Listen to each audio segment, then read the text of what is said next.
Para arrancar, lo primero que tendríamos serían las cargas hidráulicas y sus tipos, ¿no?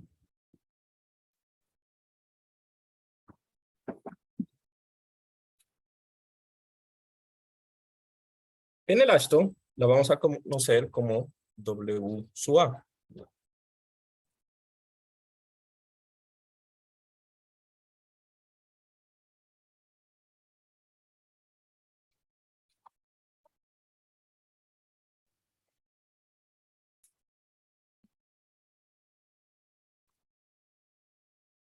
¿Listo? Hola. Entonces, ¿a qué se refieren este tipo de cargas? Primero que todo, se dividen en 7 categorías principales.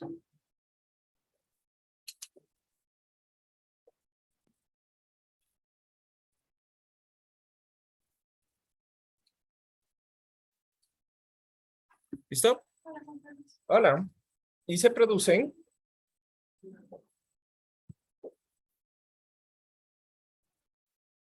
por el flujo de agua debajo del puente.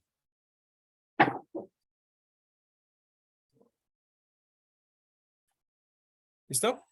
Ahora, cuando hablamos del flujo de agua, pues vamos a tener diferentes tipos. O sea, los que serían, por ejemplo, la parte de ríos, cauces pequeños, lechos de ríos, también brazos de mar, ¿sí? O en casos más grandes, en puentes más grandes, pues todo lo que sería el efecto del mar mismo, el oleaje y en general, pues toda esa parte de agua, ¿no? Entonces, dependiendo del tipo de flujo,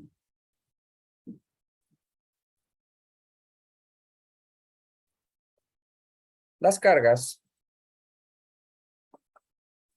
pueden generar presiones diferentes.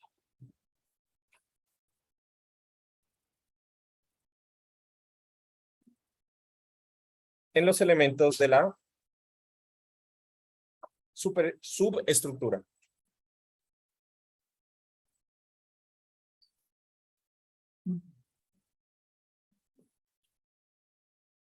¿Listo?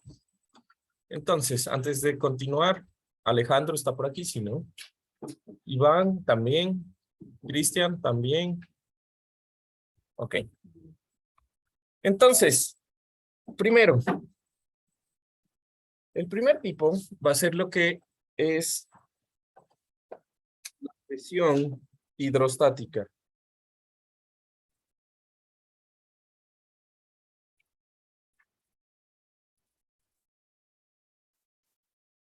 ¿Listo?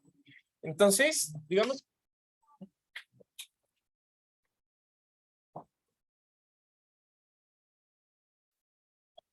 dale.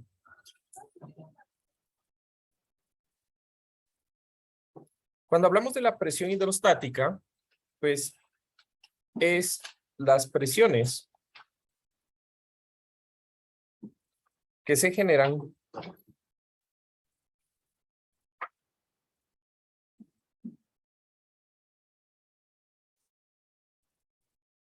por el contacto de agua o de un fluido. Realmente es de un fluido, ¿no?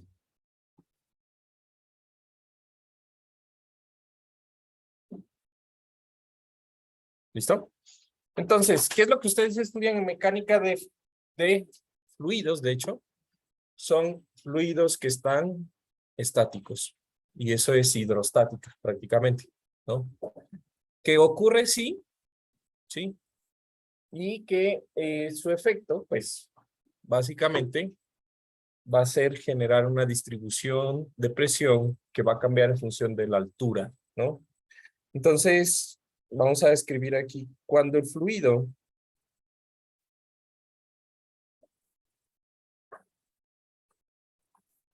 se encuentra en reposo.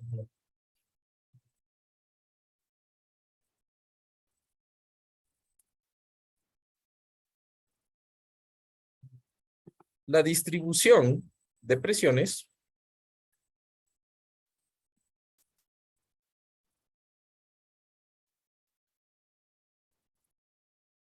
aumenta linealmente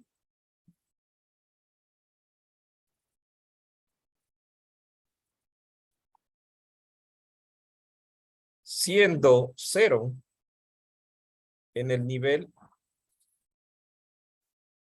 del fluido e incrementando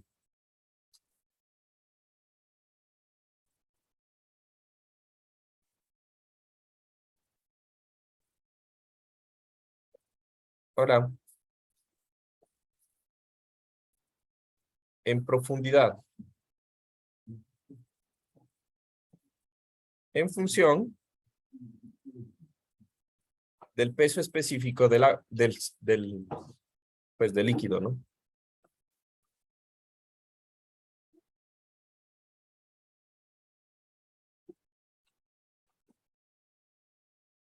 Entonces,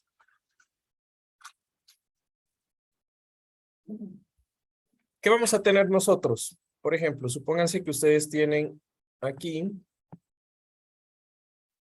un elemento de columna que está enterrado a un nivel X de agua.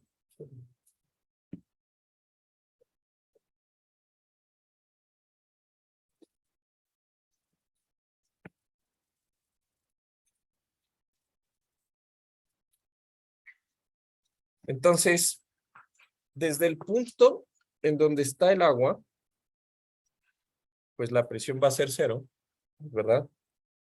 Y conforme yo incremento la longitud Z, pues voy a tener una distribución de presión triangular, en donde en la parte inferior, pues va a ser el gamma del agua multiplicado por la distancia Z. Esta sería la presión.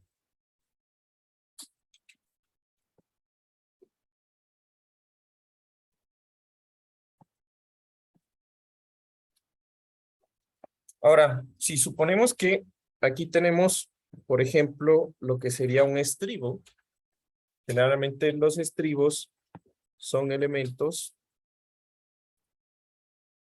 que van a tener una cimentación. ¿Y esto qué borré esto?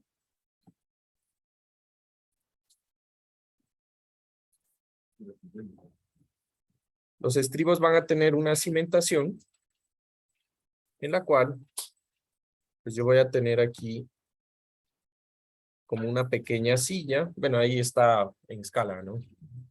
Una cosa por el estilo. A ver, pongamos una pluma adicional. O sea, ya. Y aquí va a estar el nivel del terreno, ¿no? Entonces este es el nivel del agua. Y yo voy a tener también presiones debido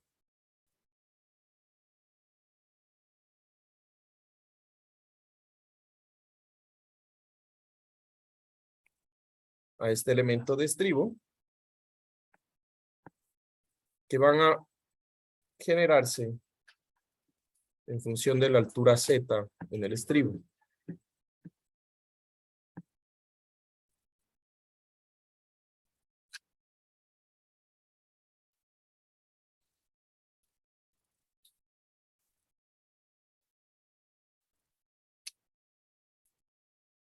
Ok.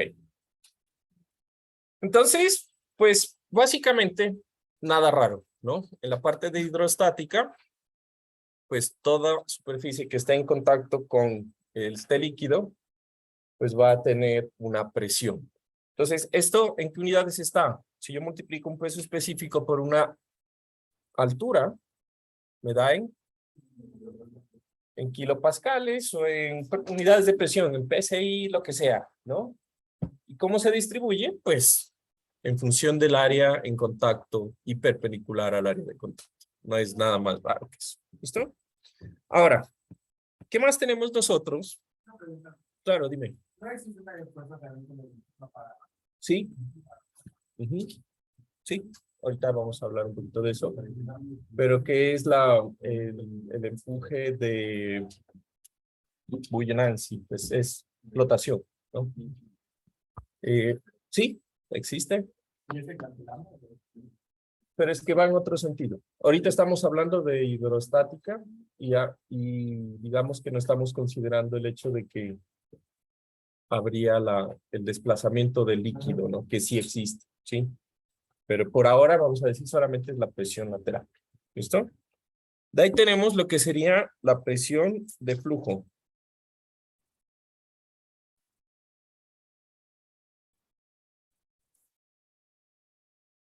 ¿Listo? Entonces, la presión de flujo, como su nombre lo dice, se produce por el contacto de un fluido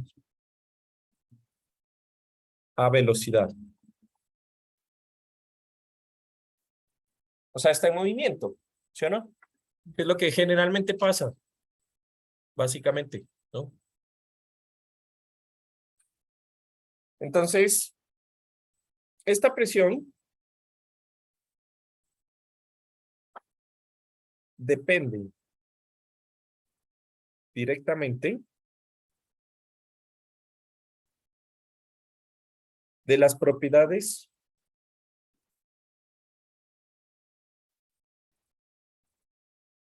y entonces ustedes me van a recordar el líquido, ¿qué tipo de propiedades tiene un líquido? ¿Cómo se llamarían? Sí, tiene que ver con la viscosidad. El fluido en un canal, por decir, tiene una velocidad, ¿no? El peso, ¿no? En general, bueno, pero eso es más para hidroestática. Pero también va a depender, bueno, entonces enumeremos. Primero, ¿cómo?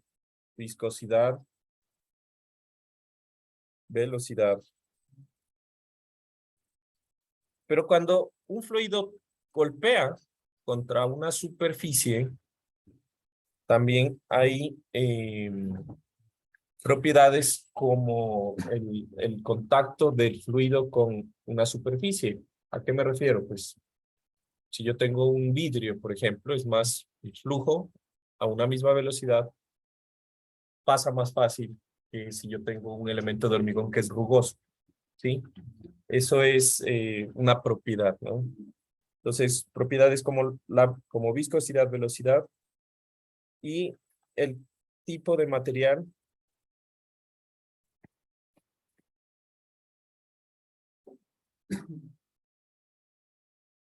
en contacto con el fluido.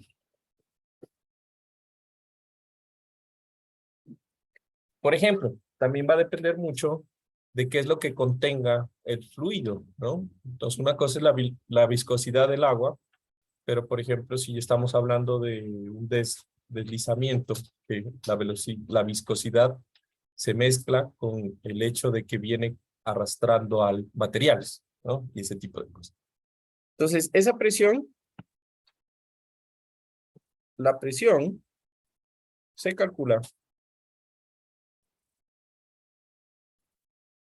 con esta presión, es P igual a 52.6 CD, que este es un coeficiente, multiplicado por una velocidad del flujo al cuadrado. Esto está en kilogramos fuerza sobre metros cuadrados. Entonces, esta es la típica ecuación de Bernoulli, ¿recuerdan? La ecuación de Bernoulli a la larga es una ecuación que tiene una constante por una velocidad de flujo, ¿no es verdad? Dependiendo del canal y toda la cosa, bueno, hay cambios, pero básicamente es una ecuación que tiene que ver con Bernoulli. Entonces, en esta ecuación, B es la velocidad del flujo.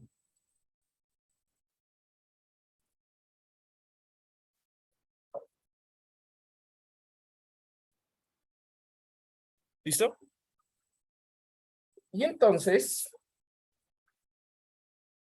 esta velocidad se evalúa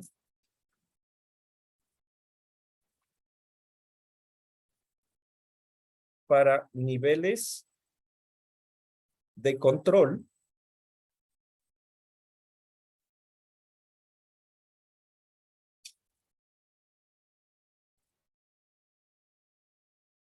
de inundación.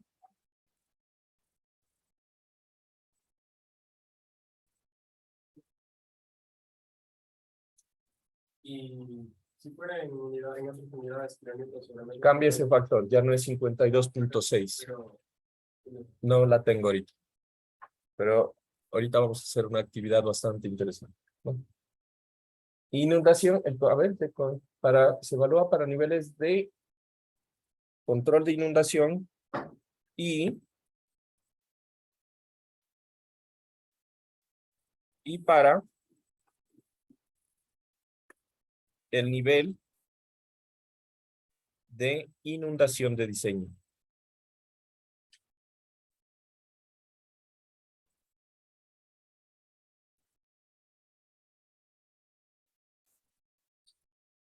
Ok, entonces, ¿qué es esto? Resulta que cuando yo tengo mis pilitas del puente, pues lo que va a pasar es que la estructura va a tener dos niveles. De hecho, son tres.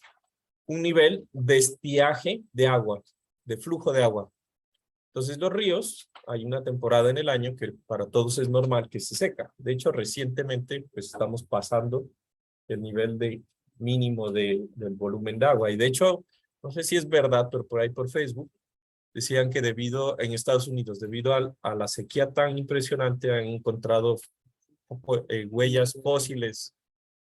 Poco les creo al Facebook, digamos, tampoco es que no le creo todo, pero pues si lo encontraron, chévere, ¿no? Y eso es un nivel de estiaje, se llama, ríos en nivel de estiaje. De hecho, si alguna vez les toca construir algo que tenga que ver con un río, esa es la época en donde se construye, ¿no? Porque es más fácil, pues, contener el agua o desviar el cauce del río, etcétera, ¿no? Ese es el nivel mínimo de aguas. Entonces, eso, pues, digamos que para construcción nos sirve, pero para ya el funcionamiento no es tan crítico. Hay poco empuje lateral y hay poco flujo y velocidad. De ahí tenemos un control normal, que es un nivel de control de funcionamiento, que es básicamente del INAMI. Bueno, vamos a decir aquí el INAMI, pero la institución que se encargue de hacer el proyecto del puente, generalmente se hace un estudio, ya dijimos, ¿no? Hidráulico, ¿no? O hidrológico. En ese estudio, pues dan estos niveles y ahí, en ese nivel, pues nos establece la velocidad que es generalmente normal o que se puede esperar normal en el sitio y el nivel normal de agua por el cual va a circular, pues, el flujo. Ese serían los niveles de control, ¿sí? Y de ahí tenemos los niveles de la inundación de diseño. Y esto es, en cambio, efectos un poquito, serían eventos extremos, en donde ocurra que el nivel del agua aumente bastante. Entonces, ¿qué puede, con lo que decía Josué, no es verdad? ¿Josué? Sí, ¿no?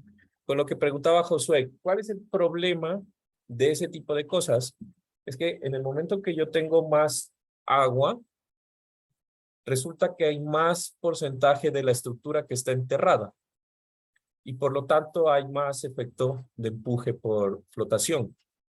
Y puede haber, y de hecho, por ejemplo, eso es una de las cosas que hay que controlar cuando alguna vez tengan que hacer un diseño de una captación, de una bocatoma, de ese tipo de estructuras hidráulicas del Sixto, ¿no? Eso es algo que se controla, se debe controlar porque sí hay casos en donde la estructura coge y flota porque es un tanque y cuando está vacío eso es un barco, ¿no? Porque se lo diseña para que sea hermético, para que no se vaya el agua, tampoco le entra agua, ¿no? Se vuelve un barco, ¿no?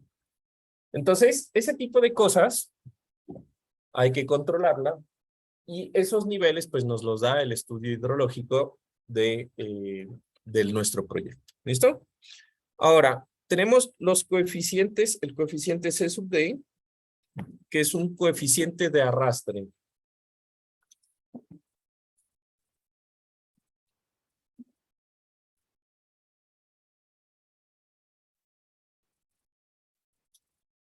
¿Sí?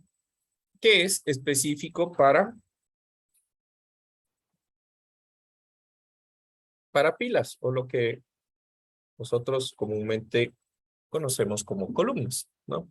Recuerden que cuando yo hable de pilas, pues va a ser lo mismo que decir columnas.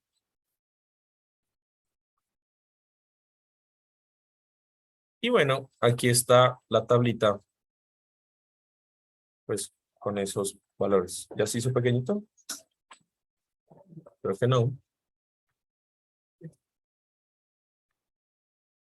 Ya, ahí sí.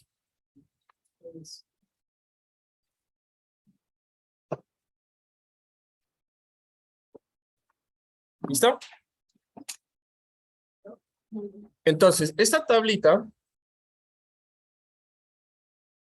la pueden encontrar en el libro guía, por si acaso, así que no se preocupen, ¿no? Ahí está en el libro, la revisa. ¿Listo?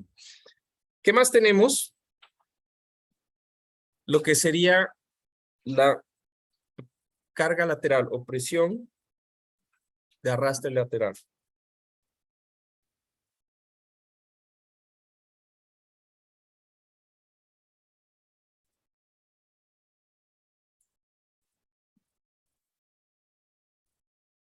Ok.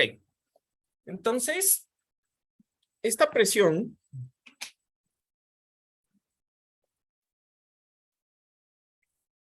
se refiere a la causada por un flujo de agua a cierta velocidad o a la producida.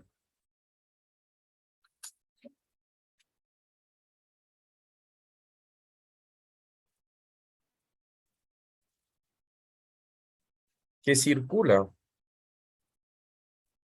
a cierta velocidad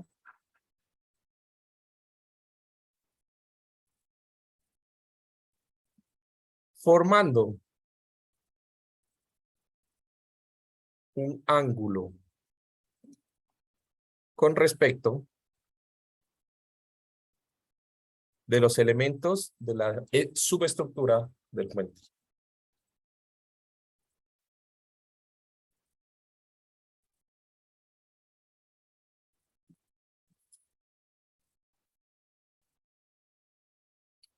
Aquí me faltó, ahorita antes, después de la palabra ángulo, coloquen un teta, si es que pueden. Un ángulo teta con respecto a los elementos del puente. ¿Listo? Entonces, yo voy a decir a los elementos, ¿sí? Pero resulta que esto es más que todo cuando yo tengo elementos de gran longitud, de dimensiones grandes respecto a, o una dimensión es grande respecto a su dimensión perpendicular. Por ejemplo, hagan de cuenta que ustedes tienen la cimentación de un puente y en esta cimentación, en vez de tener una columna, tienen un puente que la cimentación es un muro.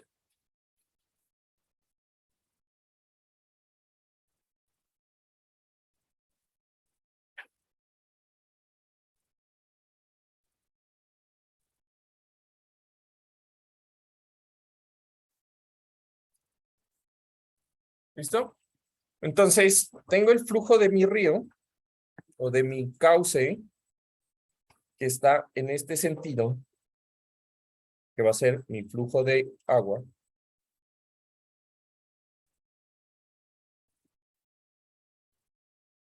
Y entonces existe un ángulo, ¿se dan cuenta? Entre la proyección del flujo de agua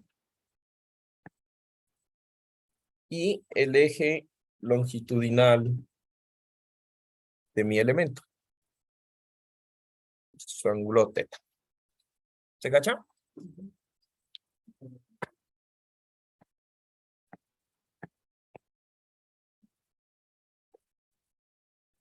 Ok.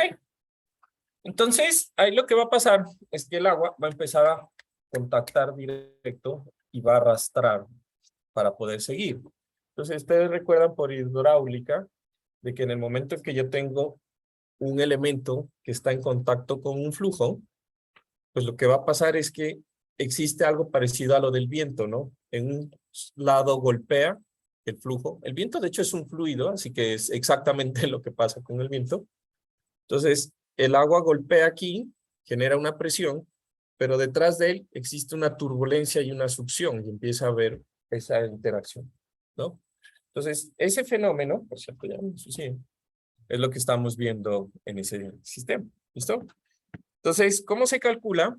Pues esa presión va a ser igual a el mismo coeficiente de 52.6 que teníamos arriba, solo que ahora lo voy a multiplicar por un coeficiente se suele, que es de arrastre lateral, y por la presión o por la velocidad al cuadrado. Ese factor de presión lateral también está en el documento.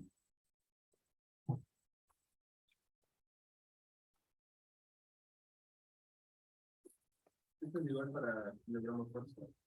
Ah, sí, esto está en kilogramos fuerza sobre centímetro cuadrado. Perdón, sobre metro cuadrado.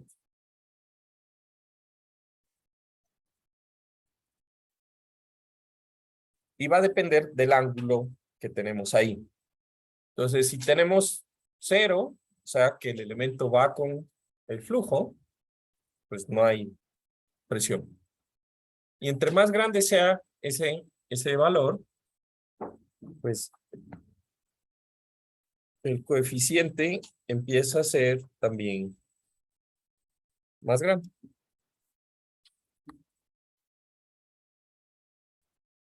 ¿Listo? ¿Qué más tenemos? Lo que serían las cargas de oleaje.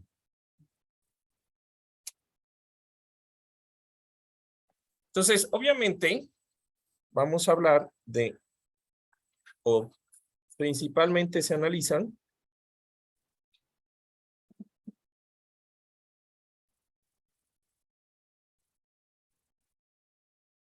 en puentes ubicados en el mar. Ahora, ¿por qué en el mar? Porque son más fuertes. No quiere decir que en los ríos no exista o de pronto un puente en una laguna.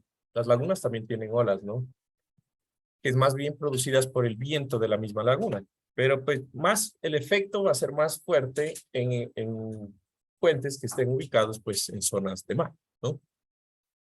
Entonces, digamos que las olas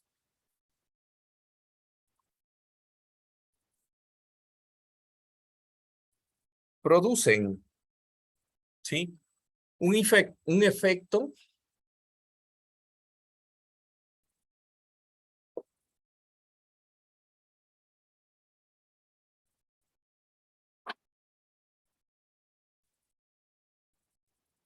primero que todo, pues dinámico, ¿sí? En donde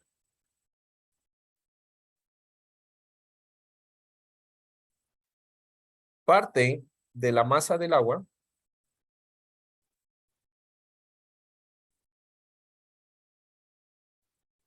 se encuentra o produce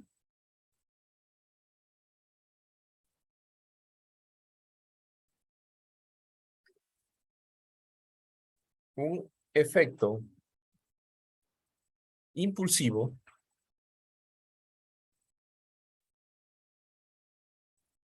y otro porcentaje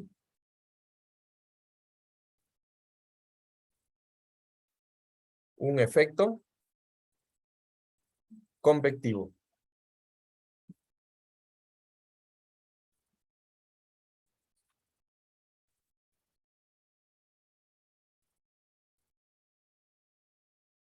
Generando presiones adicionales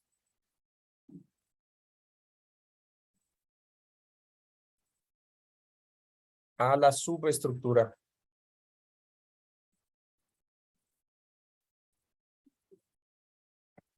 Entonces, aquí tenemos dos palabras que seguramente no habían escuchado nunca en su vida. A ver. No, no. No. Las van a volver a escuchar en la clase de análisis computacional cuando hagamos el análisis de los ángulos. ¿Ya? Entonces, yo voy a venir acá. ¿Será que no les destrabar ese coso para que, como que voy a caer el que hace que, ¿cómo se llama? Hay que cargar un bastante. Háblale. Sí, claro. Entonces, súbele. Ya. Ya, ahí bloquealo. Cuando esté un poquito más para acá, empuja un poquito. Ya, usted sabe probar. Ahí bloquea. Ya, ahí está. No te llega. Confirmo. Ahí está.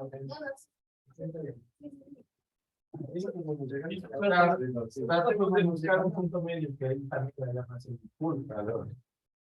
Pero aquí ya me puedo poner acá. Ok. Sí, claro, un rato ahí a ver qué tal. Porque allá pegándole a la pared, pues también queda. Ahí por lo menos como que saca el aire. Como cámara hecha. Gracias. Ok, ¿de qué estaba hablando? Ah, ya. Convertido e impulsivo. Entonces, resulta que quiero que se imaginen, esto sí les va a tocar imaginarse, porque ustedes tienen hidroestática. De pronto, no sé, con Sixto de pronto ven algo parecido, no estoy seguro, la verdad. Pero quiero que todo el mundo se imagine lo siguiente. Supongan que ustedes tienen un recipiente profundo de agua, ¿sí? Un termo, ya. Digamos que el termo normal, un poquito más grande, ¿no? Cuando yo lo agito, ¿sí? Cuando yo lo agito, obviamente horizontal, porque si lo hago así es otra cosa, ¿no? Si yo lo agito horizontal, ¿qué parte del termo, del agua que está en el termo, genera más movimiento? ¿La que está arriba, superficialmente, abajo, o todo se mueve igual? La de arriba se mueve más. ¿Por qué? ¿Por qué creerían que pasa eso? Fácil, ¿no? ¿Por qué?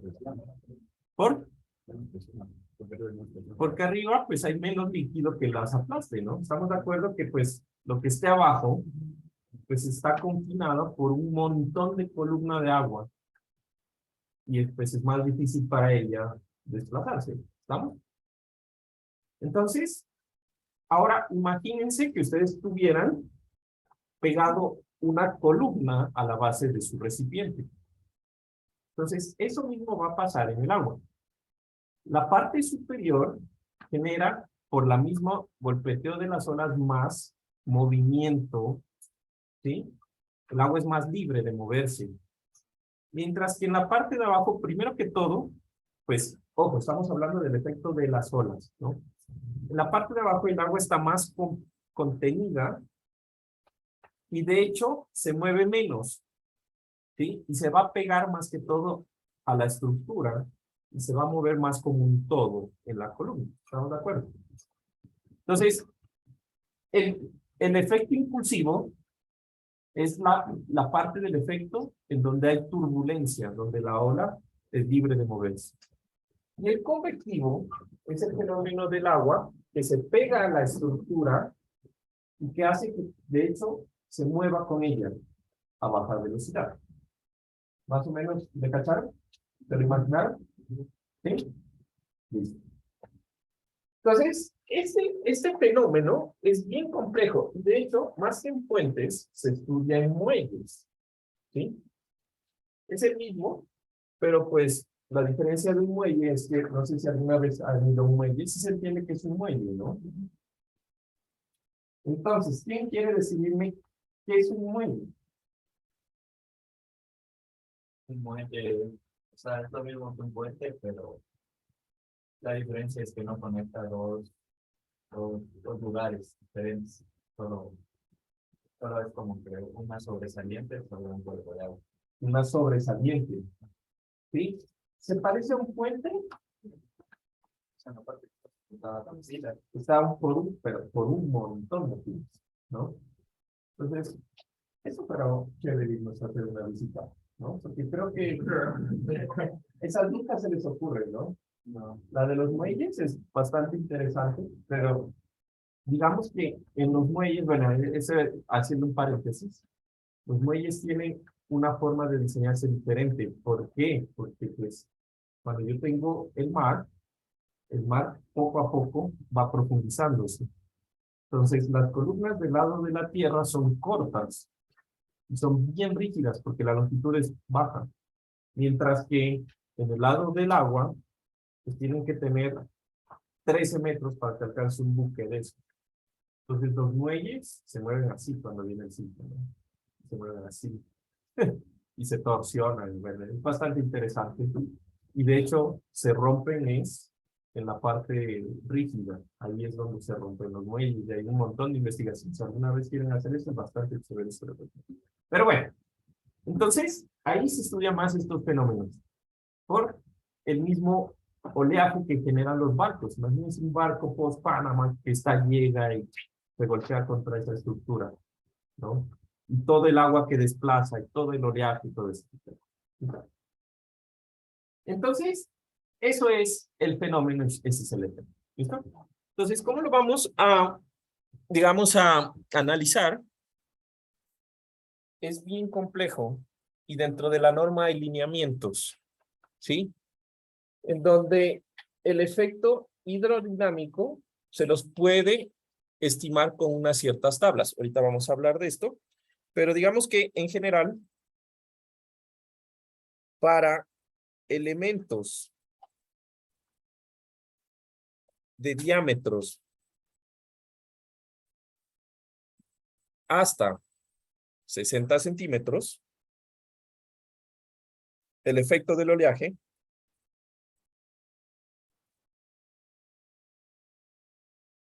se puede despreciar.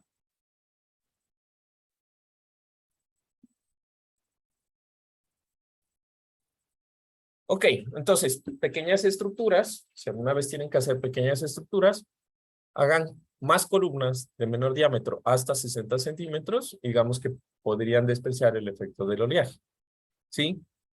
Para estructuras con diámetros mayores, ya hay que hacer un análisis hidrodinámico donde se modela la sección y el efecto y el oleaje y todo esto de cosas, ¿no? Ahora,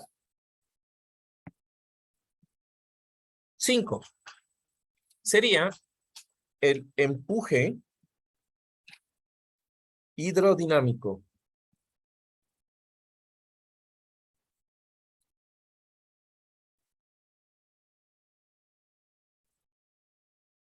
Entonces, el empuje hidrodinámico se refiere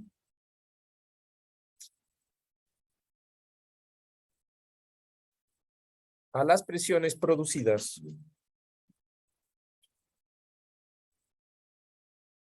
por el agua en los elementos de subestructura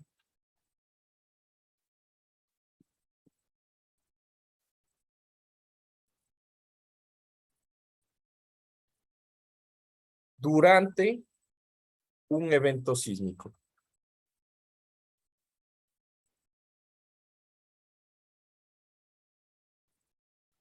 Y entonces ahí la cosa se pone más peluda, ¿no? Porque aparte de que la tierra se mueva, pues el agua es masa y también sufre aceleración. Y hay parte del agua que les mencionaba que sufre diferente aceleración debido a que está más suelta. Y hay parte de la masa del agua que está confinada y se pega a las columnas y la mueve más bruscamente, volviéndose parte de la masa reactiva sísmica que desplaza la estructura. Entonces, el efecto de las columnas dentro del agua es bien complejo para la parte sísmica, para estimar esas fuerzas, ¿no? Entonces, las cargas producidas se pueden estimar aproximadamente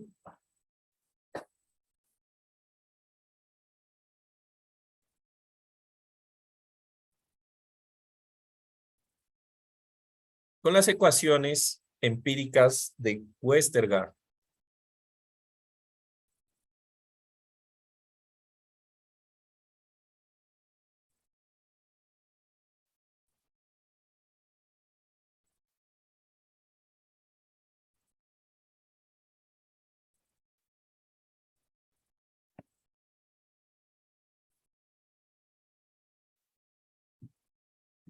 ¿Listo? Entonces, si alguna vez necesitan estimar ese efecto, pues es bastante complejo esa parte. Socavación. Entonces, para la parte de la socavación, vamos a decir que es la pérdida del material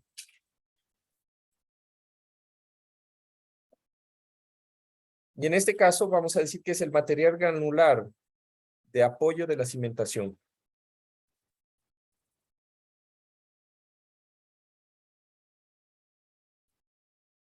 Debido al arrastre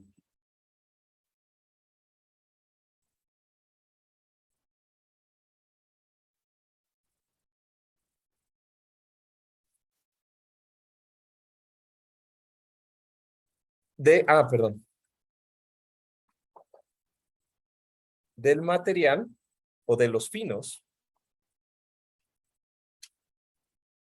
por el flujo de agua.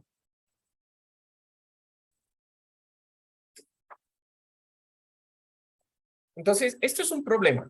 Sinceramente, la parte de la socavación puede ser bastante grave, ¿no? Este fenómeno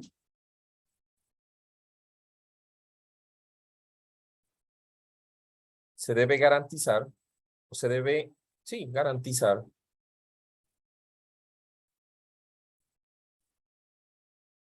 para niveles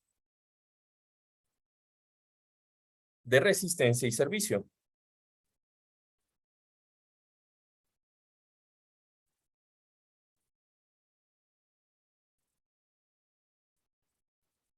Entonces, digamos que, ¿a qué me refiero con eso? Pues de que prácticamente la socavación puede producir tranquilamente asentamientos en las estructuras.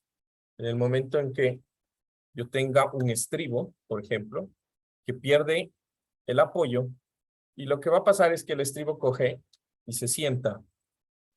En el momento que se sienta, pues genera una pérdida del apoyo o unas deformaciones internas, ¿no? Entonces, eso puede aumentar lo que serían, primero, condiciones de servicio, anchos de grieta, etcétera. Y también puede generar efectos de cortantes y momentos adicionales a lo que serían los elementos de la superestructura, perdón, sí, de la superestructura, al perder el apoyo de la superestructura, ¿no? Ahora, dime. Sí, se debe garantizar. Cuando yo diga se debe, sí, se debe.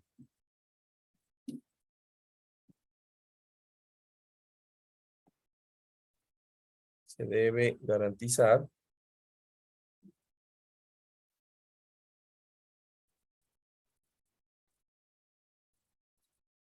¿Sí? Pues ya que estamos ahí corrigiendo para el diseño de resistencia. Bueno, dejémoslo ahí. Ya, ahí. ¿Me entendieron, no? ¿A qué se refiere? Entonces, yo cuando estoy haciendo el diseño por estado límite de resistencia, pues tengo que analizar y garantizar que no ocurra socavación. ¿Listo? Ahora, del estudio de socavación,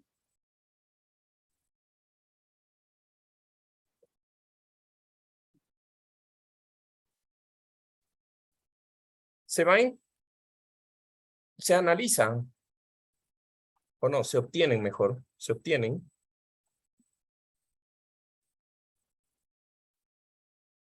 los niveles mínimos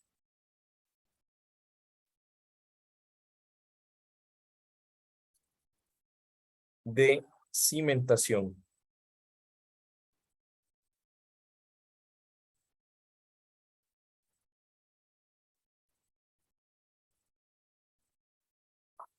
El cual se ubica, o el cual se define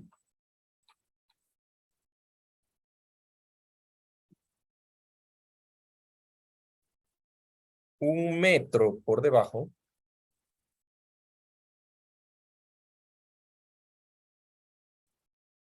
de la profundidad máxima de socavación esperada.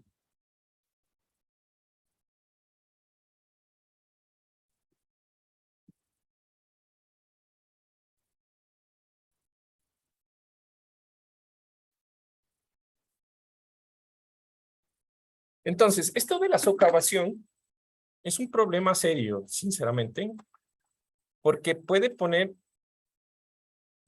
en riesgo una estructura que está aparentemente bien, ¿no?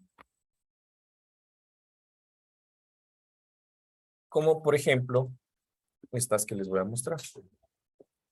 Imagínense.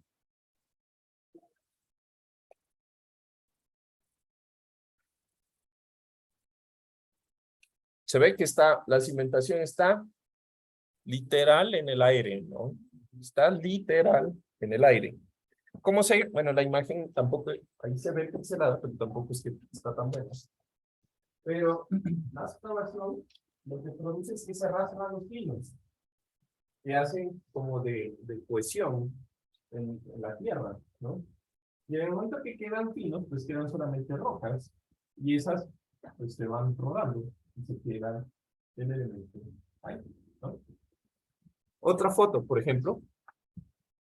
Imagínense. Por cierto, les presento pilotes en la cimentación. Y a esto se llama un dado de cimentación o un dado, ¿no? Entonces, así quedan los pilotes. ¿Alguna vez han visto un pilote? ¿Sí? ¿Han visto un pilote? Bueno, conocían un pilote. ¿Qué era un pilote, no? En teoría, el diámetro perfecto circular, pura paja, ¿no? Porque eso hacen un hueco y le meten hormigón, fluido, y queda así.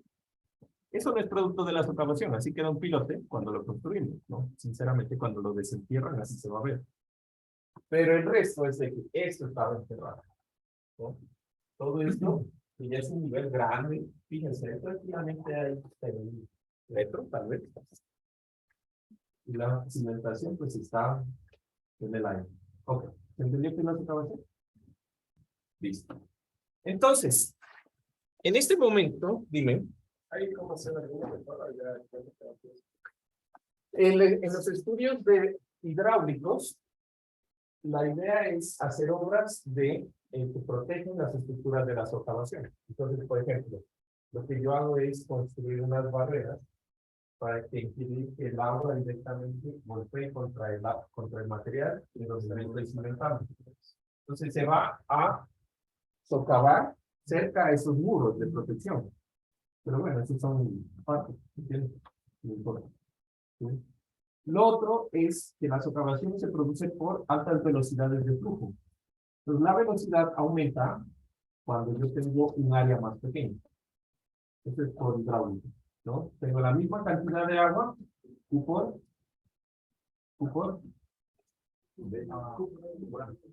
A es igual a velocidad, ¿no? ¿Se acuerdan? Entonces, si yo cambio el área y tengo un mismo flujo, pues algo tiene que haber cambiado, ¿no? Cambia la velocidad, se aumenta y eso se arrastra. Entonces, se hacen proyectos de dragado. Y eso deben hacer en la costa. Por ejemplo, yo entiendo que Guayaquil es de Guayaquil, al final, ¿no?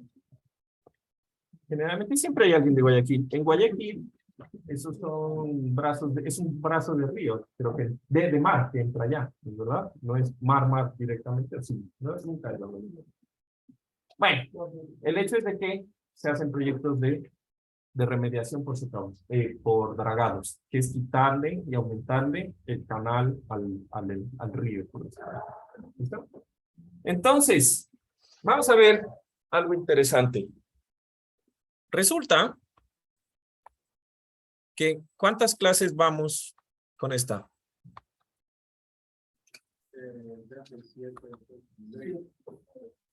Esta es la séptima, contando la primera, ¿no? Entonces digamos que son 6.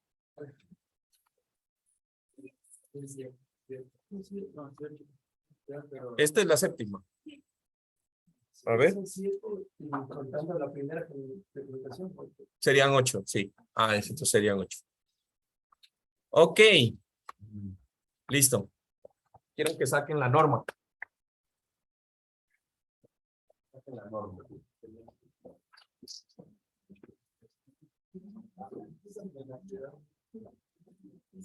Obviamente la última.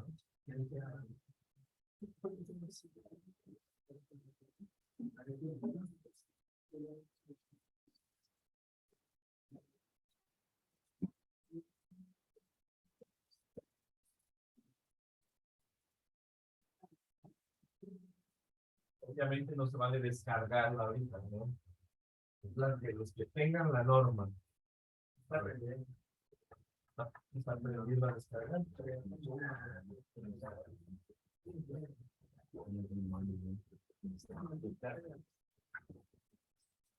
Listo. ¿Quién honestamente tiene la norma ahorita?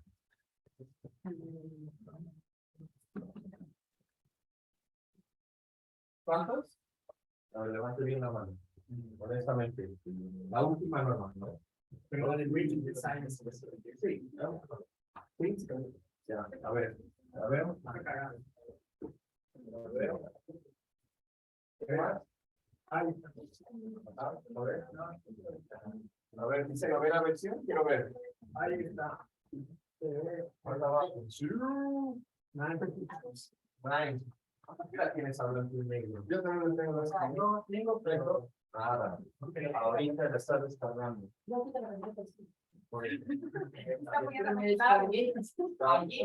tiene protegido. O sea, los dos, ¿no? 2, 4, 5. Muy bien. A ver. Nombres. Giovanna.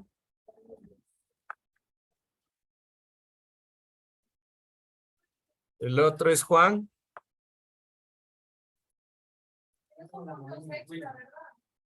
Son puntos extra. Sí. Wilson. A ver.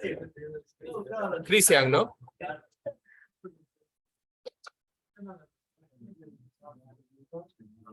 Y mi amigo Josué, ¿no?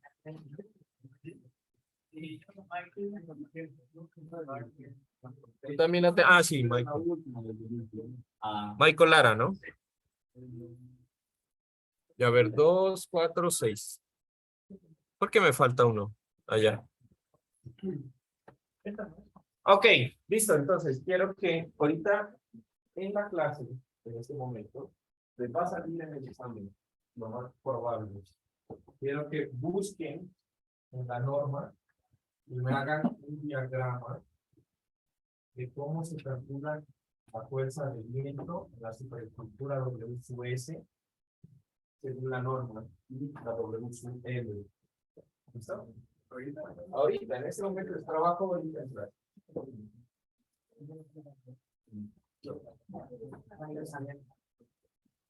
Mira, entonces, como no todos tienen la norma, seguramente ya la van a descargar. Ahorita. ¿Listo? Y se van a hacer en equipo. Entonces, ¿cuántos hay? 2, 4, 8, 10. Háganse Yo creo que unos 13 tipos. A ver, 2, 4, 6, 8, 10, 12, 14. No hay para 13. Sí, con la divida son 3. Ya, sí, 2 de 5 y 1 de 4. Ya, escojan como quieran. 2, 4, 5.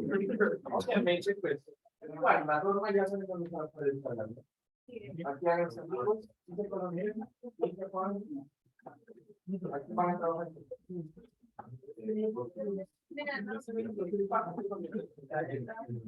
Chicos, trabajen con ellos. Los más pilas, los de 4, ya. Ok. Ya vamos a 2 meses.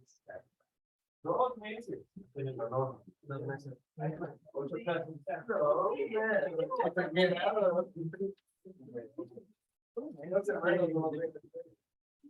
A ver. Tengo una compra. ¿Ah?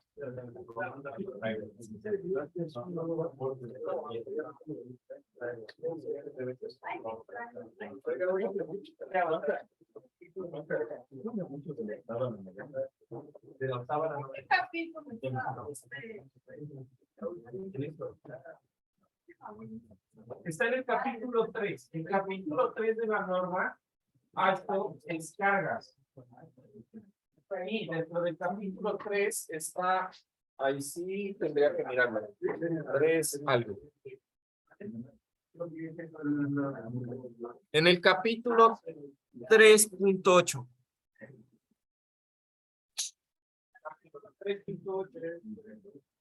Tengo, la norma es la página 3/47. La norma es, ¿no? Está un número que es el capítulo y la página.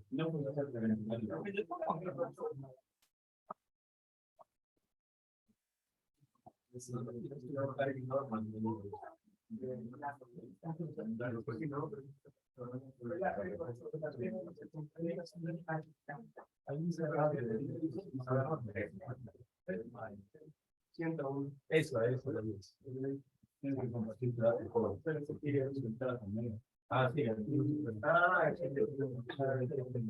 Ok, entonces, para la próxima clase, adicional a la preparación, me van a enviar, me van a dar ese documento. Quiero que lo hagan. Ya les estoy advirtiendo, si el examen no saben, pues lo saben, ¿no? Ya les estoy diciendo. Entonces, ¿cuál es la idea? Hay que hacer un procedimiento, un mapa, ¿no? Del paso de cómo se calcula la fuerza de un US y de un UL en un elastro de la novena versión. Entonces, primero es un diagrama de flujo, prácticamente, ¿no? Primero, ¿qué necesito? Voy a la tabla. De aquí yo necesito hacer tal cosa, de la tabla saco el coeficiente de esta tabla. Entonces, léanse, esas son 10 hojas. Si ustedes se dan cuenta en el índice, toda la parte de viento son 10 hojitas, no son más. Entonces, léanse la norma, y es más, es menos, y es más, son menos hojas, porque la norma está dividido en 2 párrafos. El párrafo izquierdo es la norma, y el párrafo derecho es el comentario de la norma. Entonces, si no entienden la parte izquierda, pues vayan y vean la parte derecha. Si no entienden ni la izquierda ni la derecha, ahí están jodidos. ¿Se entiende? ¿Listo? Para la presentación del lunes. Sí. Adicional a lo que les voy, a los que van a salir por equipo. Cada persona debe tener pues el mapa listo por equipo. ¿Por equipo o por programa? Sí, pero pues van a ser unos por todos. Cada uno debe tener su presentación. Cada uno va a tener su presentación. Van a ser uno, háganlo de formato digital. Y se lo comparten en su grupo. Sí, ¿no? Me lo muestran y lo quitan.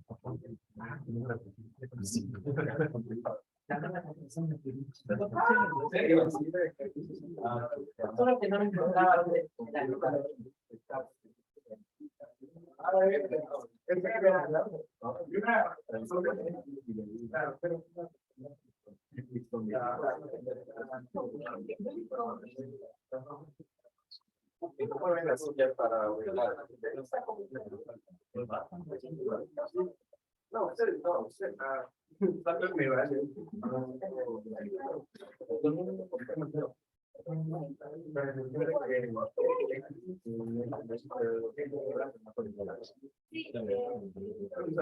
Pueden usar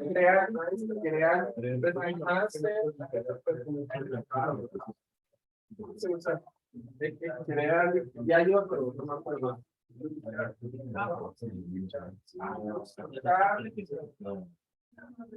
Pueden coger y hacerlo en Word también. No sé, pero eso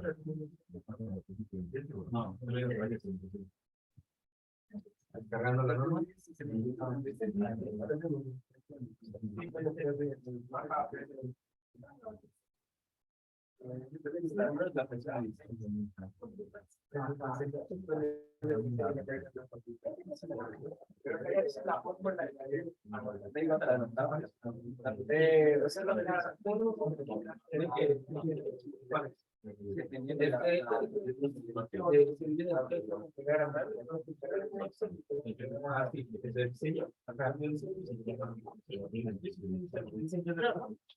Pero sí, sí, se me